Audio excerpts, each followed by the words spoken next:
నేను ఈరోజు కొంచెం ల్యాబ్ నుంచి త్వరగా వచ్చాను. సరే కదా మా వారిని డే కేర్ నుంచి పిలుచుకొచ్చే ముందు స్నాక్స్ ఒకటి ఓవెన్లో పెట్టేసి వెళ్దాము, వచ్చేసరికి అయిపోతాయి కదా, ఎలాగో 5 minutes కన్నా ఎక్కువ పట్టదు అనేసి వెళ్ళాను డే కేర్కి. డే కేర్ నుంచి వచ్చేసరికి ఇక్కడ 2 ఫైర్ ట్రక్స్ ఉన్నాయి. అదేంటి నేను ఓవెన్లో పెట్టింది ఏమైనా ఫైర్ అలా ఏమైనా క్యాచ్ అయిందా అని ఒక నిమిషం భయం వేసింది.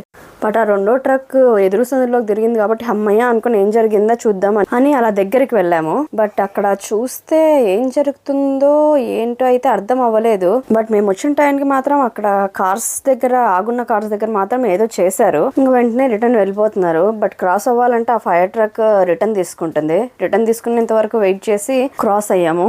ఆ వీధిలో ఉన్న చివరి ఇల్లు మాది.